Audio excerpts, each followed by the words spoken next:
listen to the Columbia Daily Tribune's Courtside View basketball webcast, unexpected off-season edition. Coaching search edition. Steve, nobody had really anticipated when the Tulsa job came open that this was going to be something that was going to cause us to work overtime this week, but it has happened. Frank Haith has decided to leave, to take the Tulsa job, leaving Missouri with a job opening for a basketball coach. I guess to begin with, just your thoughts on Frank deciding to leave. Smart move on his part or no?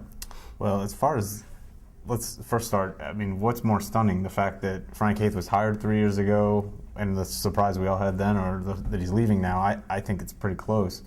I think this move does make more sense for Frank Haith because I don't think he was in a great long-term position at Missouri. Obviously, they missed the NCAA tournament for the first time in 6 years this year. That automatically raises the temperature on him. I think Missouri does not have a great roster coming back with Jordan Clarkson and Jabari Brown both in the draft a year early. I think it was going to be really hard for him next season to win enough to satisfy people. He's not been well-liked throughout his tenure for various reasons, and so I do think this opportunity came open. I think he might have initially tried to use it for a little bit more job security here to see if he could get a vote of confidence out of Mike Alden or a contract extension. I don't think Mike Alden was really in a position where he wanted to do either one, and so Frank figured the best thing to do would be to take this opportunity and buy himself some more stability and ensure that he's got a job for a few more years. Yeah, I guess I maybe had a little more faith in Haith than Haith had in Haith, because I sort of thought if he had played this year out with a young team and by the end they were being fairly competitive. Kind of like Georgia this year. You could have made the case that, we've got this core group of 5 guys or 6 guys that are going to be here the next 3 years and we'll have a good team, and it would have been all right. But that was a chance he really didn't want to take, and so I think it was actually a fairly shrewd move on his part in that he's making more money there, if the reports are accurate, than he was going to make here. You probably, you're going to a new job, you're going to get at least 3 years guaranteed before you really are under any pressure. And here, 1 more year would have been dicey. And just from the reaction of Mike Alden, when Haith was talking about leaving, I guess he didn't exactly leap off out of behind the desk and say, what can we do to keep you? And I think also he conveyed to us that when he spoke with Frank Haith, he expressed a sense of urgency to show some signs of improvement. So I think maybe he was pretty dissatisfied with the sort of the downward trajectory. If you look at the numbers, it doesn't look like the numbers of a guy that would be on the hot seat. Just the team went 76 and 28, I believe. Yeah. He didn't. 5 of those went to Tim Fuller, but still, that's a good record. Went to the tournament 2 out of 3 years. It was the National Coach of the Year the first year. It's maybe a little bit of a recipe for unpopularity when your best year was your first year and it steadily was going down, and it looked like next year was going to be the worst of the 4. And you hadn't won a tournament game. And shortly after you got here, I think maybe what hurt him with Alden as much as anything was you were tied up with this Miami scandal and didn't mention that on the front end. So that was, I think, another drawback. So, and also, let's be clear. I mean, the Miami scandal, Frank was not ever really exonerated in. I mean, his role in that he ultimately was punished for, and the NCAA, as we've talked about before, said that they did not buy his story or stories in the interview process during the investigation. So I think if Mike Alden were uncomfortable about that situation, I think there was some reason to be. All right, so moving forward now, I think Missouri is in a decent position when you look at the coaches that are available now, or the coaches we might think are available, than they were 3 years ago when the pickings were kind of slim, as I recall. Just from what we know about the way Mike Alden likes what he likes in his coaches and what Missouri needs in the coach, and throwing in the famous idea that you always go for the opposite of what you just had, which direction do you think he turns now? Well, I mean, I think one thing that would be different than the last time is I think Missouri would like to win the press conference. I don't personally think that should be a high goal, because I think the right guy is the right guy regardless of how he's perceived initially. But obviously you can win the press conference by getting Gregg Marshall from Wichita State. Now, can you get Gregg Marshall from Wichita State? That's a different issue because he's in a comfortable spot where he's not a job jumper. He's about to be paid the same amount that Frank Haith was going to be paid next season at Missouri. At Wichita State, he's got a good roster coming back. He's been there for 7 years. He's got a lot of reasons to not leave. He's been linked to jobs as good or better than Missouri before and hasn't. So, but I think that would be a way to win the press conference. On top of it, Gregg Marshall is a hard-nosed, defensive-minded coach. Can put a team together, and I think those are all things that we wonder about Frank Haith still to this day. So that would be the obvious choice if you're going to go the different direction from what you just had. I think there are a lot of other good choices, though. I mean, I think Ben Howland is sitting out there and has all but campaigned for a few jobs at this point, and he's been to 3 Final Fours. He left. He got fired from UCLA after winning the Pac-12 title and left behind a team that won the Pac-12 tournament this year and went to the Sweet 16. I mean, you could do worse than that. He doesn't have the best reputation with, I guess, some former players, and there was a very unflattering Sports Illustrated expose done on him in 2012. But, that's a big name who's out there, and that there wasn't that sort of candidate available 3 years ago. And then I think you get into some guys after that who are maybe not quite as well known, but have really some impressive resumes to this point, whether it's Chris Mack at Xavier, who's been to four NCAA tournaments in 5 years, and has the same hard-nosed defensive reputation that I think Gregg Marshall would have. Just not quite as established. I think you could look at a guy like Michael White at Louisiana Tech, who has been courted by Tennessee, it sounds like, but it looks like maybe staying put. He's averaged 28 games or 28 wins the last 2 years. He's been there 3 years and has won something like 74 games, which is pretty impressive. And been to the NIT twice. He hasn't made an NCAA tournament yet. There's Archie Miller's from Dayton, is coming off of an Elite Eight run. So I think there are a lot of names out there. Brad Underwood, who's the coach of Stephen F. Austin. This was his first year there, but they won 32 games and upset VCU. And he's tied to. He's well liked around these parts and has ties to Frank Martin at South Carolina and before that Kansas State. So those are just a few of the candidates who I think could be intriguing and would make a lot of sense. Yeah, I think the anybody's number one candidate, if you can find any way to get him, would be Gregg Marshall. It's hard to poke any holes in his candidacy. I think a few years ago when his name came up, people would say, yeah, I heard his personality was the reason he wasn't getting better jobs. Like he was almost staying at Wichita State because he came off so poorly or he had such a reputation of being difficult. Nobody cares about that anymore when you're going to the Final Fours. So that would be the only thing that I think was said about him in the past that nobody really even cares about anymore. As far as the other ones, I don't know that Mike Alden has made a major hire of anybody over the age of 50. I think Pinkel was at late 40s when he got hired.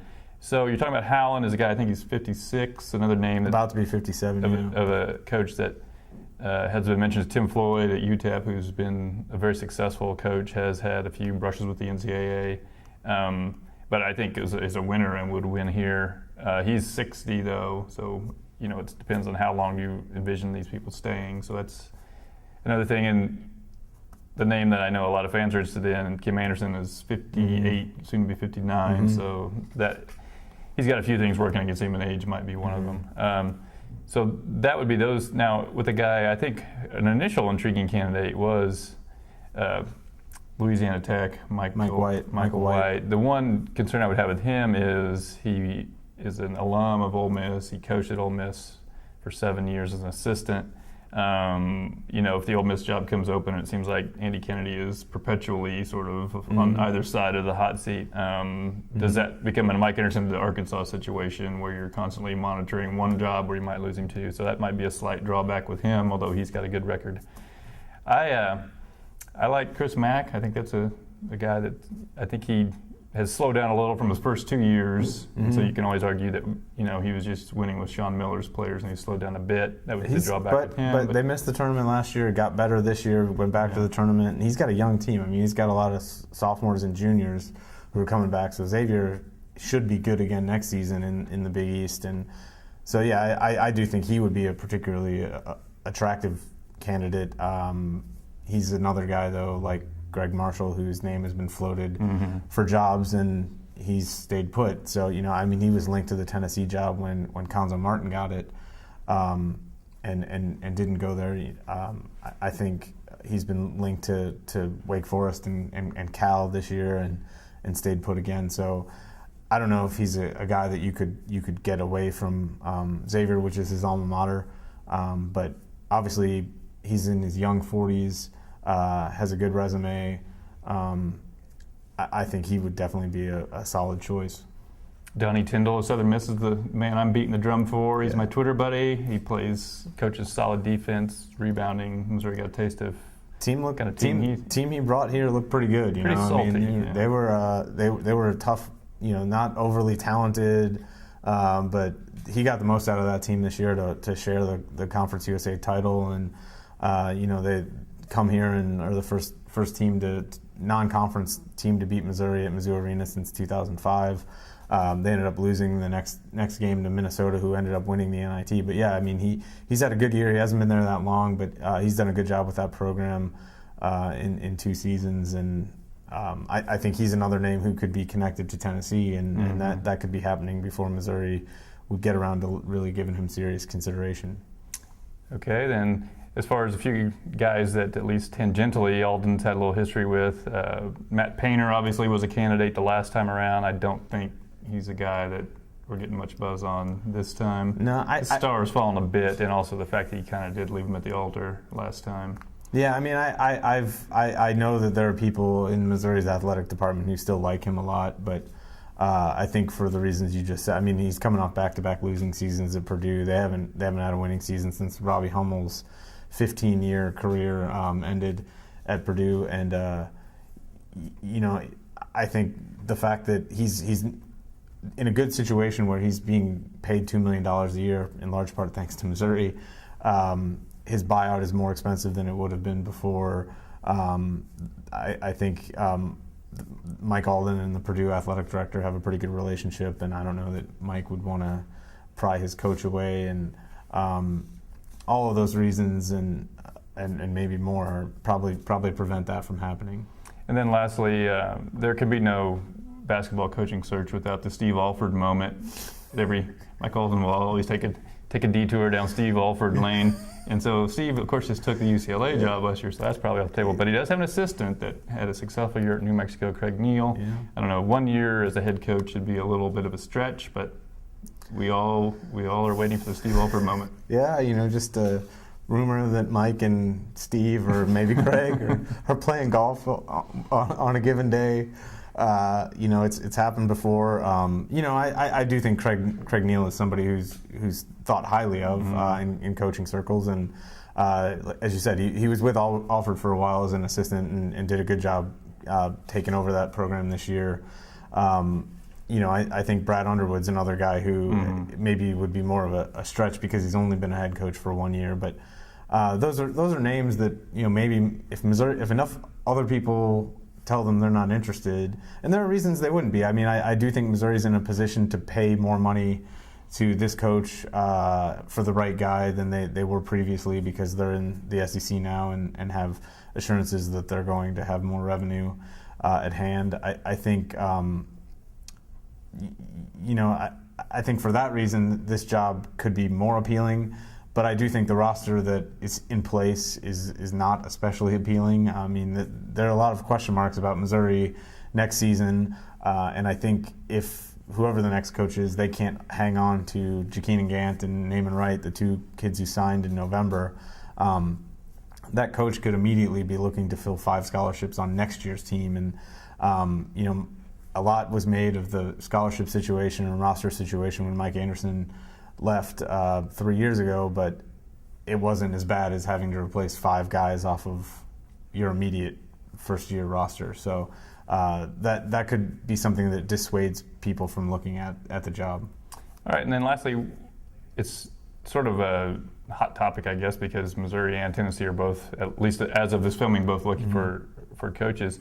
Where do you think Missouri's job does rank in the SEC? What are maybe the pluses and minuses of Missouri versus any of these other programs? Well, obviously, you start going down the list. I think obviously Kentucky is 1 and Florida is 2, and there's just really no way to argue that with the way things currently stand. Although if Billy Donovan were to ever leave, does Florida have any particular reason why it would be 2? No, other than recent history and the fact that there are some players in the state of Florida. I mean, there are athletes in the state of Florida, and presumably if they hire the right coach at Florida, I think obviously your point's right that there isn't. There wasn't really basketball before Billy Donovan. There was not a great basketball history at Florida before Billy Donovan, but Billy Donovan has been there a long time and built a pretty good tradition. Going to the Final Four all the way back in 1999 or 2000 for the first time, and obviously he's won 2 national titles and got back there this year. So I think that job has made itself the second best job in the conference, and it obviously falls back some without Donovan, but it's still really good. I think after those 2, you really probably would look at Arkansas, Tennessee, and Missouri in some order, and I don't know as far as how you distinguish. I mean, the advantages of Missouri is you have pretty good fan support, not tremendous fan support, but pretty good fan support. Probably not as good as Arkansas's, but Missouri's on-court has been so much better in recent years than Arkansas. Yeah. You have some history. I mean, everyone knows Missouri has not been to a Final Four, but this is a program that has been a relevant player in college basketball going back to the early 70s.